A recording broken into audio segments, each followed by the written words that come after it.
अंधी सास का सच। निशा की सास अंधी थी, वो ठीक से देख नहीं सकती थी, लेकिन शादी के बाद माँ जी खाना खा लीजिए, और हाँ मैं आपको दवाई दे रही हूँ, वो भी खा लीजिए। नहीं नहीं बेटा, तू बस खाना बना ले, मुझे अंदाजा है मैं खुद ही खा लूंगी सब कुछ। रोज सुबह निशा की सास की आदत थी। निशा बेटा, सब्जी दे दे, मैं काट देती हूँ। अरे नहीं माँ जी, आपको चाकू लग सकता है।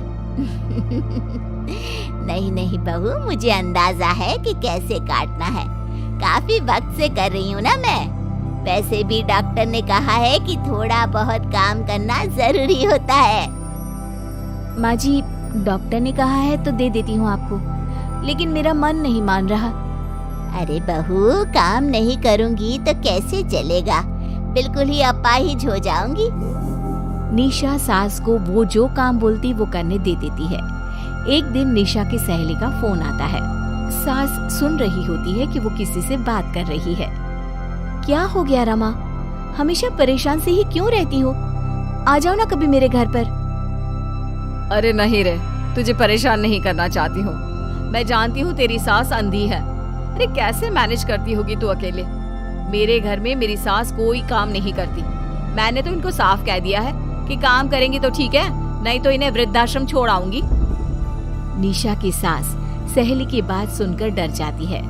वो बिना निशा का जवाब सुने वहाँ से चली जाती है। सास के जाने के बाद निशा कहती है, अरे नहीं, मेरी सास तो पूरा काम करती है। वो सब्जी काट देती है तो मैं छोंक देती हूँ, वो आटा गूंथ देती है तो मैं रोटी बना देती हूँ। अरे माँ जी तो झाड़ू भी इतना अच्छा लगाती है कि किसी को लगे ही नहीं कि किसी अंधे इंसान ने झाड़ू लगाया होगा। तू तो किस्मत वाली है। अरे मेरी सास के तो सारे अंग ठीक होने के बाद भी मगरमच्छ की तरह पसरी रहती है, सारा दिन सारी रात। अरे पता नहीं बुढ़िया को इतनी नींद आती भी कैसे है। खैर वक्त बीतता है और एक दिन निशा मोहल्ले में पति के साथ जा रही होती है कि सास की सहेली मिल जाती है। अरे आंटी कैसी हैं आप? कहाँ जा रही हैं? तुम लोगों के घर ही जा रही हूँ बेटा, तेरी माँ ने बुलाया है, कह रही थी बहुत जरूरी काम है। वैसे तुम लोग कहाँ जा रहे हो? हम मेरे मायके जा रहे हैं। अच्छा, आप मम्मी जी के पास रहेंगी तो हम लोगों को कोई चिंता भी नहीं होगी। बेटा बहू चले जाते हैं। सहेली निशा के घर में जैसे ही घुसती है, उसकी सास कहती है, आ गई रीना, जब से अंधी हो गई हूँ तू तो आती ही नहीं घर। अरे क्या बताऊं सीमा, तेरा तो मुझे कुछ समझ में ही नहीं आया।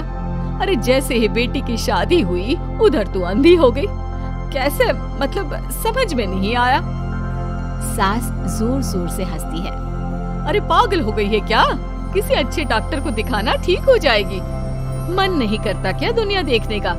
कल को पोता पोती होंगे, उन्हें कौन खिलाएगा? तेरी भी तो बहू आई है, तेरे भी तो बेटे को बच्चा हुआ, कितना खिला लिया तूने। अरे हमारी तो किस्मत ही फूटी थी। लड़की की पहले दिन से ही डिमांड थी कि सास ससुर के साथ नहीं रहना, चाहे जो हो जाए। अब बोल क्या करती मैं? फिर क्या कर लिया तूने? दोनों आंखें होने के बाद भी परेशान ही है ना? हाँ, पर चल कम से कम दुनिया देख तो रही हूँ ना, तेरी तरह अंधी तो नहीं हो गई। निशा की सास शांत हो जाती है, उनकी आंख से आंसू गिरने लगते हैं। अरे रो मत, क्यों रो रही है? वैसे भी दुनिया में ऐसा कुछ नहीं है कि जो देखा जाए। चालाक बहुएं और ऊपर से वो बेटे जिन्हें बचपन से सीने से चिपका कर पाला, वो भी बीवियों के कहने पर माँ से लड़ पड़ते हैं।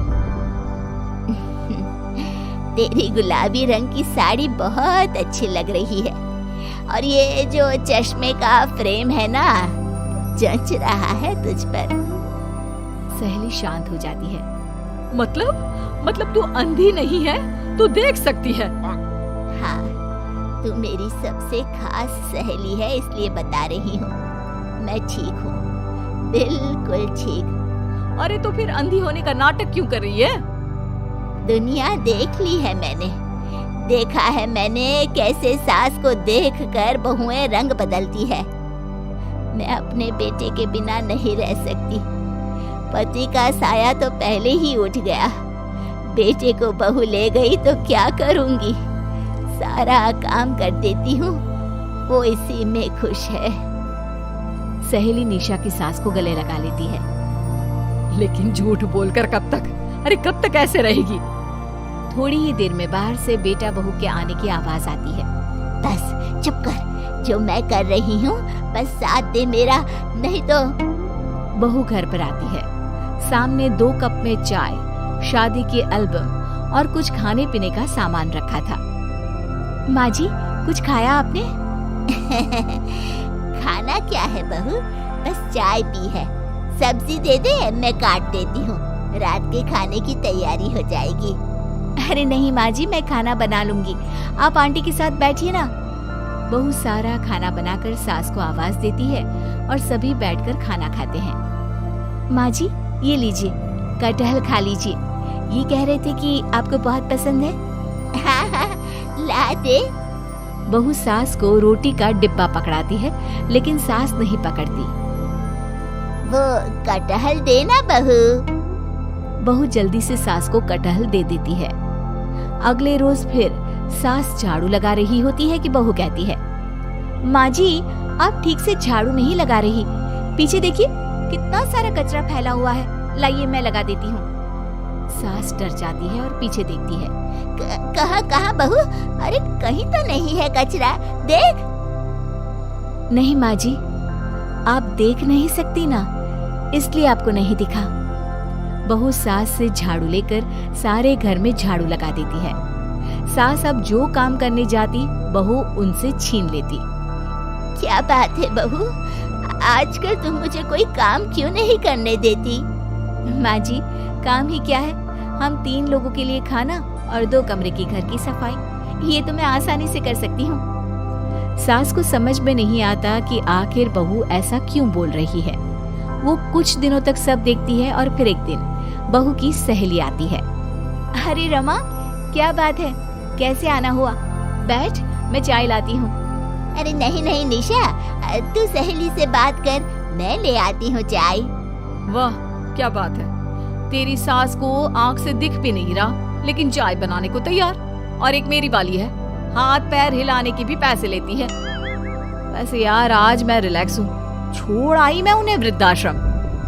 सास डर जाती है और अंदर से चाय बनाकर ले आती है, लेकिन डर के मारे सास के हाथ से चाय की ट्रे गिर जाती है। बहू की सहेली बोल पड़ती है, अरे कुछ काम होता नहीं है तो करती क्यों है बुढ़िया, एहसान दिखाने के लिए? अरे मैं तो कहती हूँ तू भी इस अंधी को वहीं छोड़ा। नहीं नहीं निशा बहू, मुझे माफ कर दे, गलती से ट्रे गिर गई, मैं सारा काम करूंगी, बस मुझे मेरे बेटे से अलग ना कर, मैं नहीं रह पाऊंगी उसे देखे बिना। बस माँ, यही सुनना था। आप देख सकती हैं, फिर भी डर के मारे जो नाटक आपने अंधी होने का खेला, मैं उसे खत्म करना चाहती थी। माँ जी, आप घर की बड़ी हैं, मेरे पति की माँ है, मेरे लिए आपकी जगह भगवान से कम नहीं। आप अंधी नहीं भी होंगी तो भी मैं कभी भी आपको खुद से दूर नहीं करूंगी माँ जी, मेरा विश्वास रखिए। फिर निशा सहेली को देखती है। अच्छा होगा रमा कि तुम मेरे घर से चली जाए, क्योंकि मेरे घर में ऐसे लोगों के लिए कोई जगह नहीं है जो बड़ों की इज्जत नहीं करते। सास चैन की सांस लेती है।